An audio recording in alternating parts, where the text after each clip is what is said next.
guys and welcome back to my YouTube channel where I talk a lot about career, motivation and a lot of things which makes my and your life a lot easier and better. So today I'm here with our very own special guest for the day, that is Sagar Thapa, who's here for the second time now. The first time we spoke about his lovely setup and what does he do on that. So if you haven't watched that video, please go check it out. It's going to give you a lot of value if you're a gamer, or if you are a music fanatic, or if you want to get into the field of a 3D generalist in general, which we are going to talk about right now. Okay, so let us begin.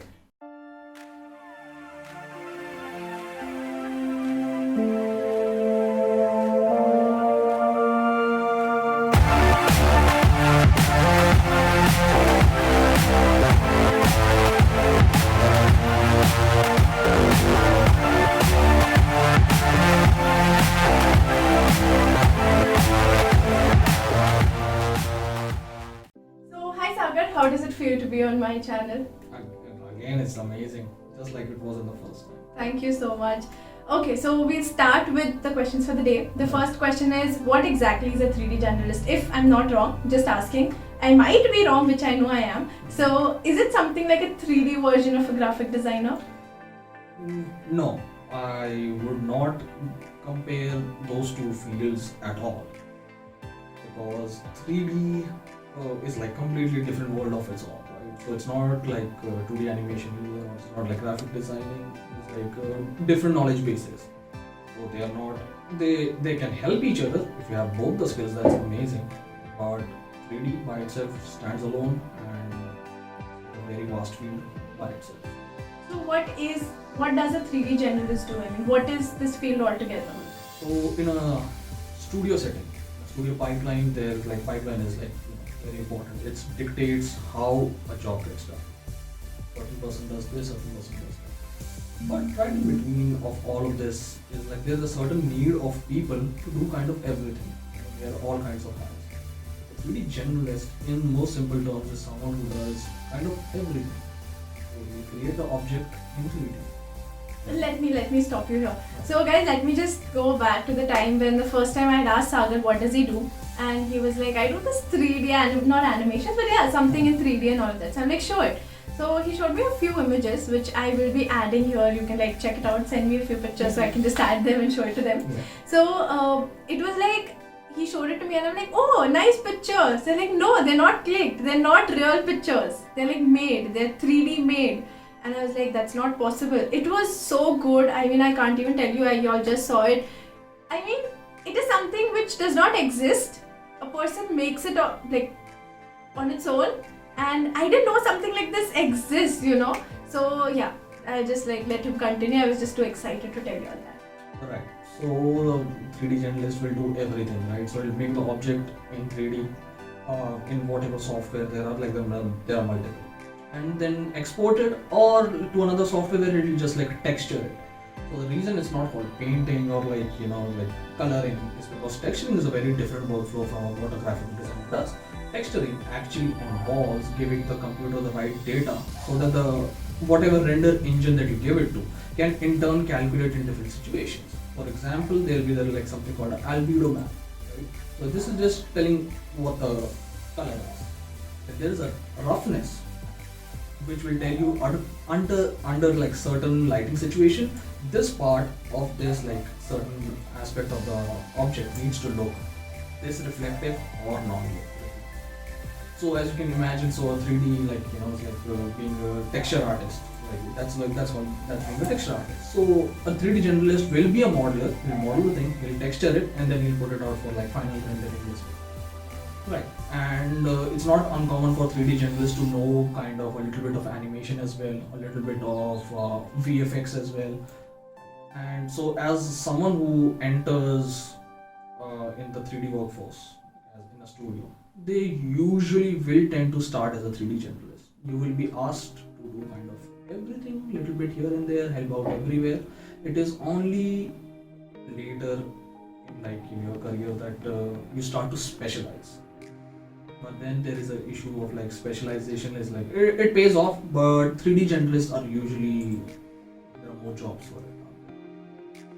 Wow. If you're going by the numbers, play it safe, you'll probably end up being a 3D generalist. Unless you specifically say, I just want to be a specialist in one thing, which might be VFX, right? So video effects and whatever. So even under VFX, you can just be a destruction artist. All you do, your whole job just revolves around making things blow up. That's your niche. That is all you do. Or you can be, like a water simulation kind of VFX artist where you just simulate water. That's all you're like. That's your whole thing. But of course, as you can imagine, the need for such specialization is like you're highly paid for it. But then the jobs that The are ratio, open for that is like right. less. Right? That's true. It's How did you get to know about this field? So right after I think I dropped out of college and I was like doing music like on pace. I wanted to pick up something else as well. So I wanted to start with 2D animation. Then I started researching the field of 3D animation and it just seemed very interesting to me. The knowledge base is huge. I was like, it's gonna keep me occupied. And just like got sucked into it, one thing after another, and it all. So he is a self-taught. I mean, he just searches a lot and then studies himself. I mean, until now, right? All that he's done, he is self-taught. So could you tell our audience that where can they, if they want to learn it on their own, Right. not going to a college? We will talk about it later.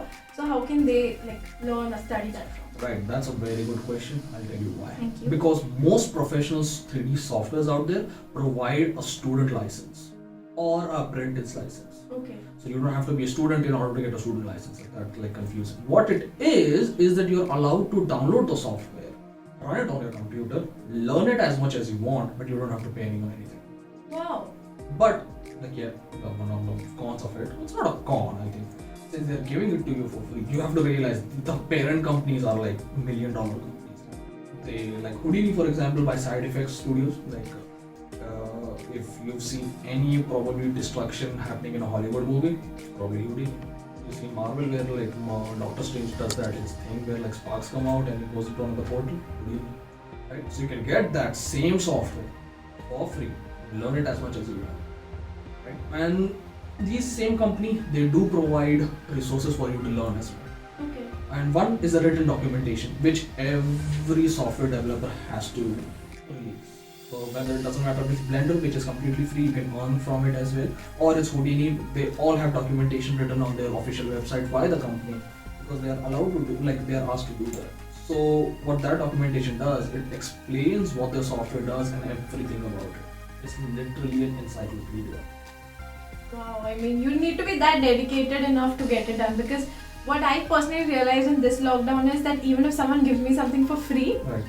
am I going to go back and see it? I mean, I need that time, I need that efforts to actually sit and get it done, and this boy sits for I don't know how many hours doing the same thing. So, what we've already spoken about the scope. So, anyone who actually wants to get into college and study, or which country is the best for it, most importantly, Right. which college, or what should they be actually looking out for?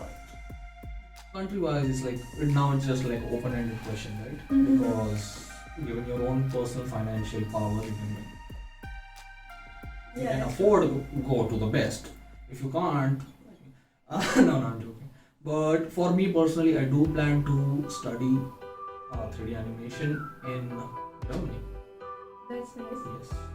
And why? Because it's in a public school of Germany, because the tuition fee is of course less or close to being free, and the teaching quality is top notch. So it's you're not I've heard that. losing out on education because they're not. Getting in is hard. So they don't have to take you because they are funded by the government, right? You need to be actually good to get into college subject. And those of you who don't know that, we probably do, and it's not uncommon, but you do need to possess some kind of skill before you go into art college. Doesn't matter if it's a music college, doesn't matter if it's where they learn how to actually draw the traditional way, or it's a 3D animation college. Doesn't matter. You need to possess some kind of prerequisite skills to show them in your portfolio, which will, on that basis they'll decide whether you are good enough to attend the college. Because they are not gonna, or probably shouldn't either, take a completely new person who knows nothing about 3D and just Right. come in and as I said, it's a vast knowledge of like. But then you, as a person, since I know you, you know everything already. So Right. why college? Why this particular college that I'm aiming for is because when I attended their seminar, I talked to the students, and what they told me from second semester onwards until the last semester until you graduate, it's all projects.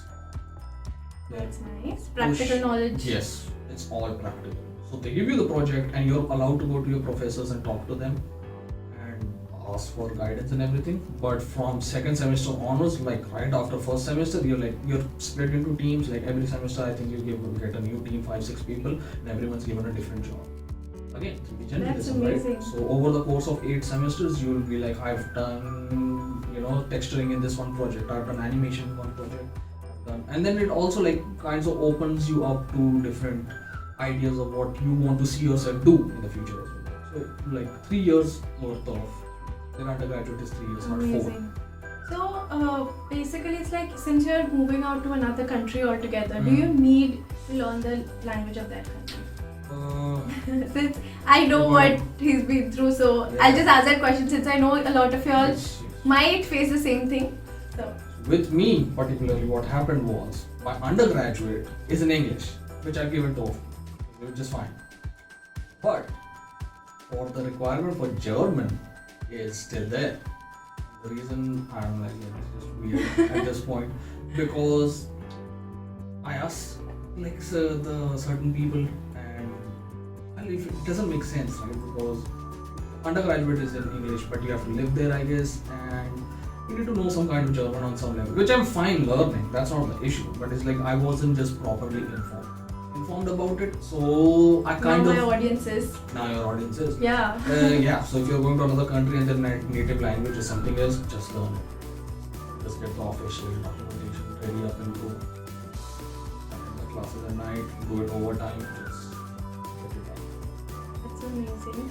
So, according to you, what are the skill sets that should be required for a person to get into the field of a 3D journalist? What are skills required? Skills, see, of course, skills can be learned, but then Right. anything the determination, but since you are like day, night in it, and I Right. can see that determination oozing out of you altogether. I wouldn't say like you need a certain kind of certain kind of mindset to learn this kind of field, because the field itself can be very like intimidating to get into, because as I said, the knowledge base is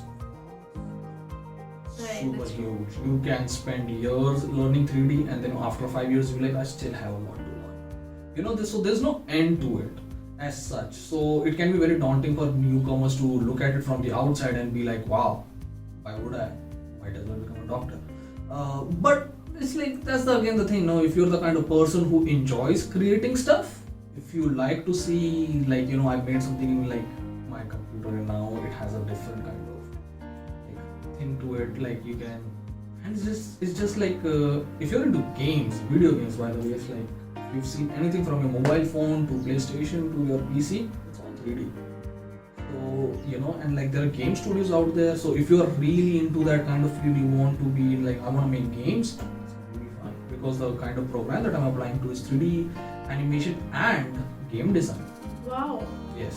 So you'll be. And by the way, Unreal and Unity are two softwares like Blender, which are completely free. But unlike Blender, Unity and Unreal are really like their DNA is just made for games. Yeah, so you can be an indie developer sitting at your home. If you have the right skill set, you can actually release a game from home, which people have. That's so good to hear. I mean, I personally did not know a lot about Right. this, and this is something new to me, and I'm sure to my audience as well. So guys, whoever are like, gamers or so-called gamers, since a lot of you all like gaming, but Yeah. then not the depth of it, now that you all know it, and if you all ever wanted to try it and you all did not know about it, here is something that we've got for you people. So before we end, would you like to like show your work a bit on the computer? Yeah, sure. Alright, so for something like this, something I was trying to do was create a riverbed. So it started out like this. So this is the wireframe mode and no rocks. So what it is, this is a Blender, this is a free software, anyone can get it. So that was my first software and I still use it because it's really useful and it's used everywhere. and people have made like actually movies out of this. Anyways, so this is a kind of river weight, the base mesh. This is called mesh, and I just kind of made a there you go, like a base mesh of it, right? And you can see how it started.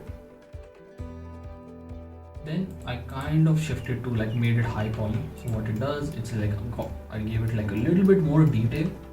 I don't know if you can see, but like there. And then what I did is like I took that high resolution kind of this model from this software into something called ZBrush. What I did, I gave it the the kind of like details that will make it more look like a ground, and then what I did was so that it looks more realistic. It kind of gives you the feel of like it's kind of a riverbed. No, and then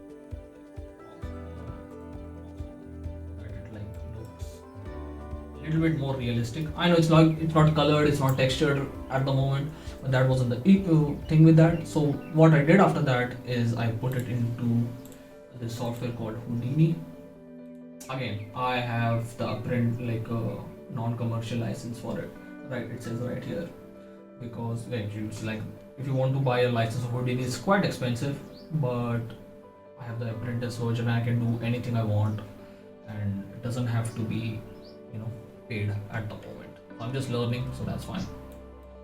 What I did is another thing. So now you see the use of the double screen, because on one screen, which I've split in half, I can see all my nodes, right? And on the other, I can see another set of things. So this is like one screen is divided into 4, and I can like just go through whatever I want. So it can show me 2 different datas and nodes and everything. And check this out. I'm diving to look at the nodes I like that.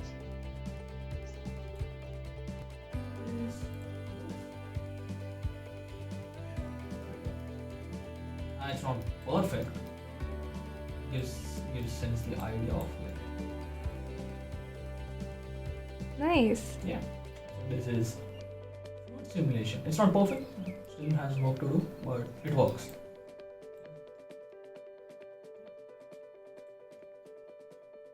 Okay then Sagar, thank you so much for being here for the second video and telling us all about the field of a 3D generalist and also showing us a practical work out here. I hope you guys enjoyed the video, and let me know if you want to see something similar or some more different fields in like some more different careers in the comment section below. And yeah, that's it. Thank you so much, and before leaving, don't forget to like, share and Subscribe. Yeah. Okay, bye bye.